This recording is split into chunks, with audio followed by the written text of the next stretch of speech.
Hello, and today we're going to talk about teaching beyond the books. Often, when we think of school, what's the first thing we think of? We think of books, we think of tests, we think of a curriculum and a checklist that we need to do. And in the post public school world, that is what is seen as success, school, education, any of the above.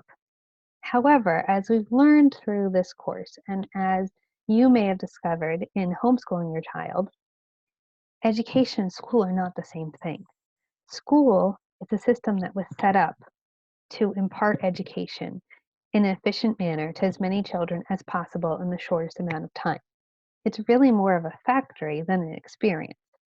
Whereas education is a lifestyle, it is a growing process that begins before a child is born and really never ends. It should be something that is part of your life throughout your entire life.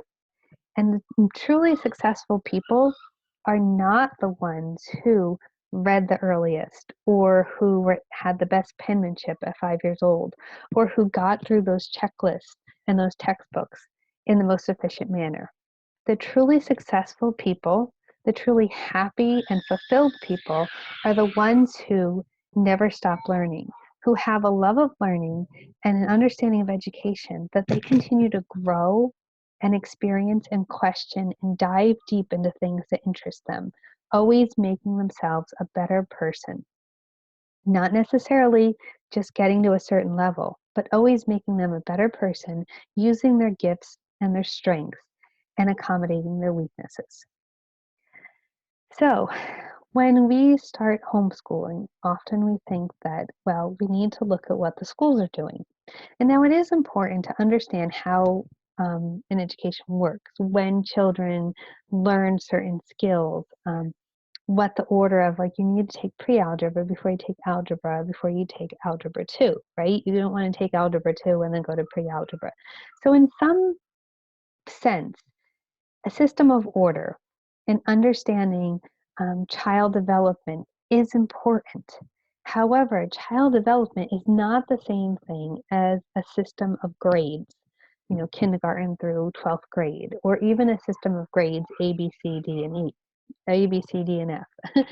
um, an education is an experience and a developing of the inner soul and the abilities and knowledge of a person.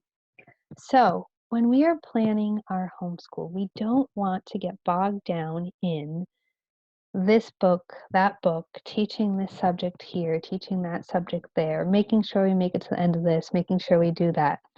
Because that then is creating a school in your home instead of an education at home.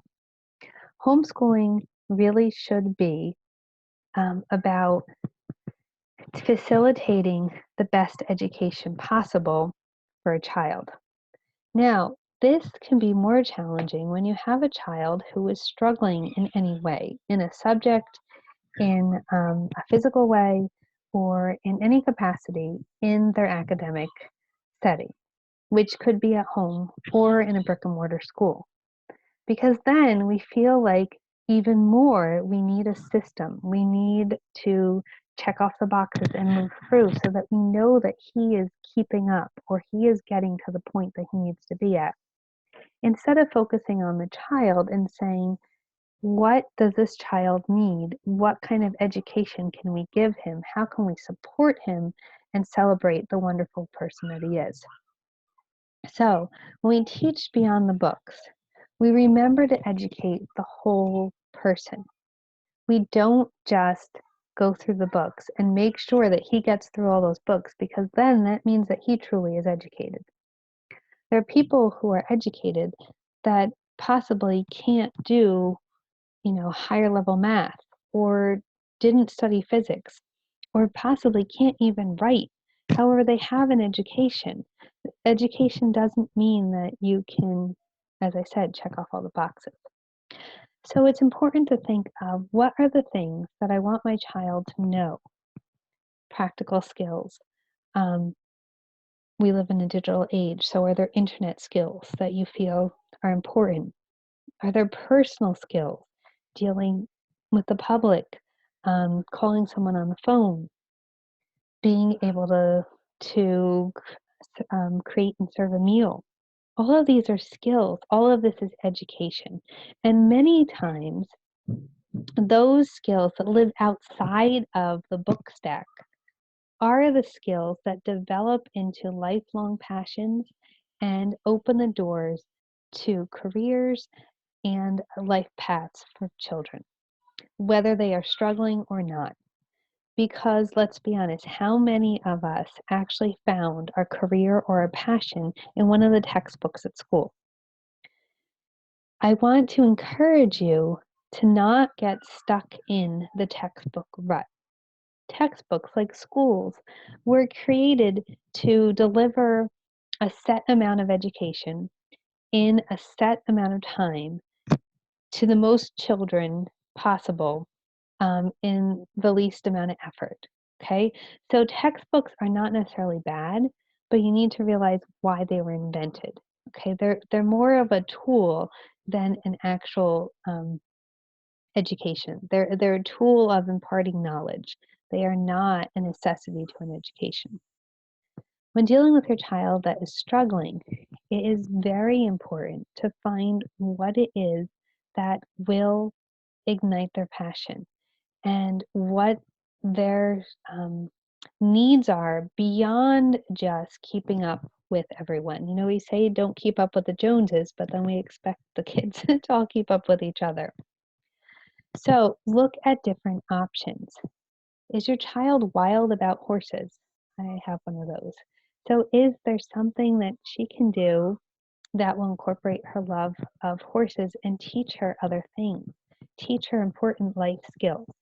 In the end, life skills, practical skills, and personal skills are going to take you much further than passing that sixth grade math test. And it has been proven time and time again that employers are looking for what they call soft skills, which are the skills that are not taught in books, are not taught in schools, and are generally ignored because they're thought of as unimportant. However, those are very important.